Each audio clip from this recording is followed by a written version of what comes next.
Alors, on va parler maintenant de la, comment dire, on va parler de l'élément 14. Donc, comme vous le voyez là, c'est le bouton, c'est des LED. Donc, c'est des LED TX et RX.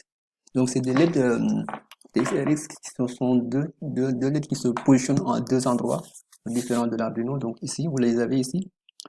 Aussi, il y en a aussi des broches qu'on a nommées 01. Donc, ces deux broches-là, donc ça reflète toujours le même, on va dire le même, ça signifie la même chose ici, ok? Mais là, ici, il y a des LED, là, ici, il y a que des broches, d'accord? Donc, les deux, c'est sur l'Arduino Uno, ici, ça signifie quelque chose d'important parce qu'en fait, au niveau des RX et TRX et RX et TX, donc RX c'est la transmission, et RX c'est la réception. Et dans ce cas-là, qu'est-ce qui se passe? Il apparaît deux, donc c'est des choses qui indiquent la communication série en fait. Ok, comme je vous disais tout à l'heure je vous parlais de protocole. Et, je vous disais tout à l'heure SPI, ok. Quand je disais SPI, donc la communication, c'est un protocole de communication, mais qui est série, ok. C'est pour cela que je disais serial peripheral interface. Donc c'est une communication série, ok. Bon. Ensuite, cette communication série-là, donc c'est l'aide-là qui nous indique qu'il y a une communication qui se fait. Ok? Alors, la deuxième chose, les LED TX et RX, donc 13, c'est-à-dire sur la pin ici, là.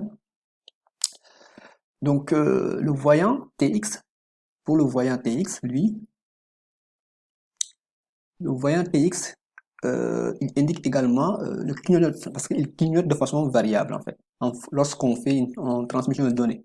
Quand il fait les transmissions de données, ça peut être le moment où l'Arduino travaille, au moment où donc c'est ce moment-là. Donc il y a une transmission de données qui se fait mais par série. Donc c'est le clignotement de la LED nous indique la vitesse de transmission, d'accord? La vitesse de transmission de notre de la transmission de données utilisée.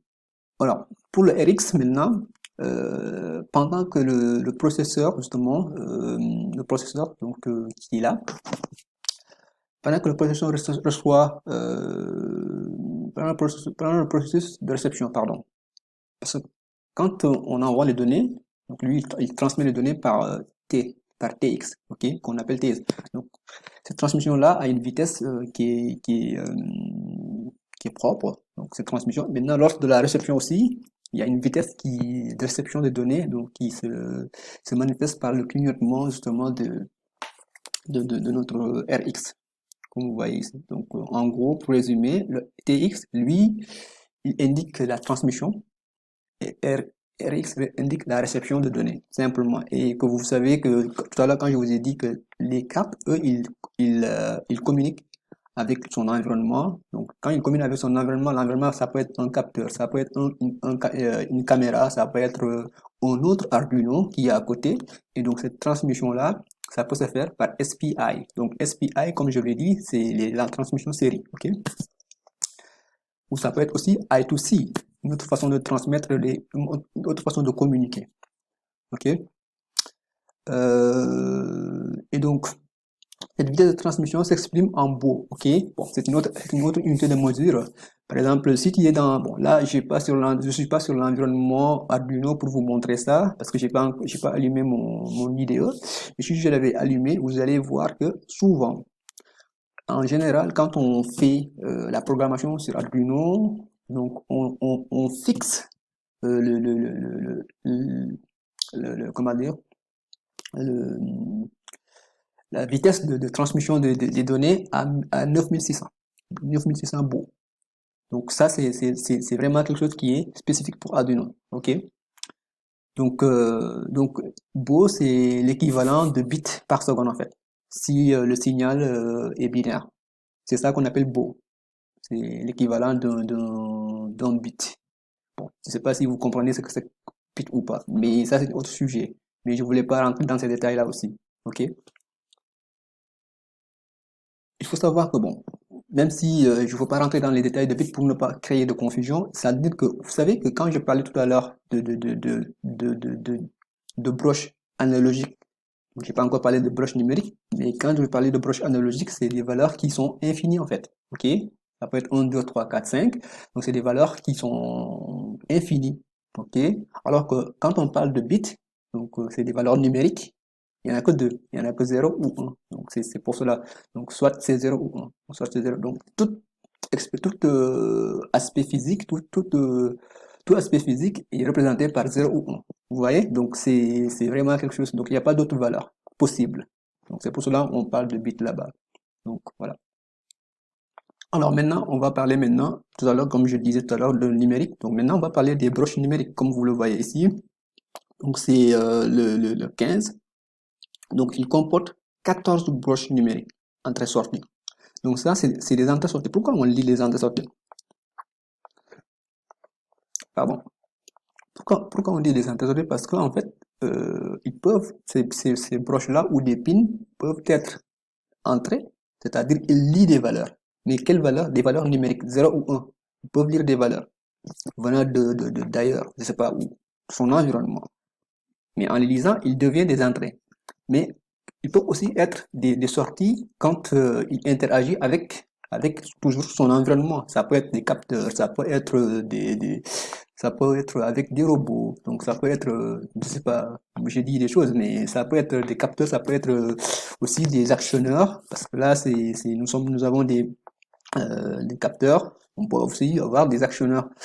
Donc, comme des moteurs, ça peut être également des vérins, ça peut être n'importe quoi, mais on peut interagir. Donc, quand on interagit dans ce cas, donc là, il va se comporter comme des sorties. Ok? C'est pour cela qu'on dit à la fois entrée-sortie.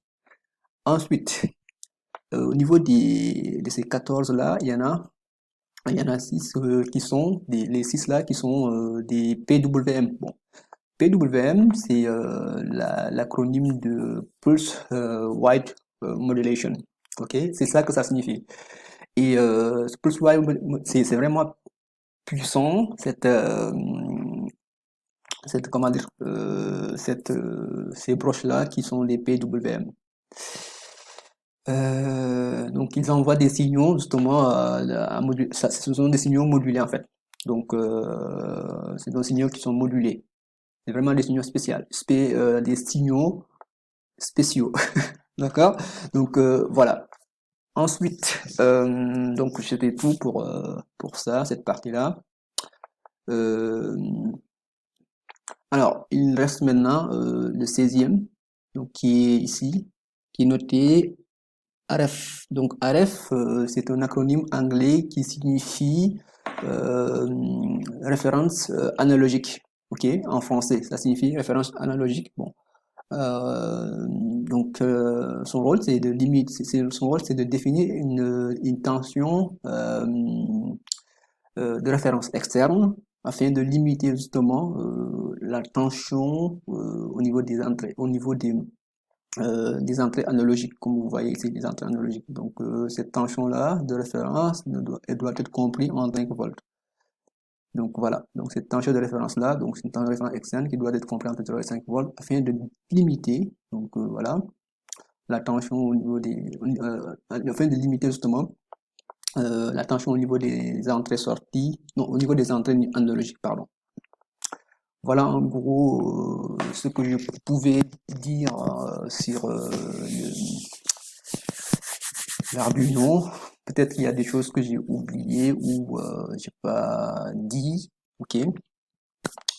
Mais je pense que j'ai tout dit, je crois. Donc de 11 jusqu'à 17, j'ai rien laissé. Donc laissez des commentaires s'il y a des choses que vous n'avez pas compris ou si vous voulez des choses en particulier. Merci et abonnez-vous à bientôt.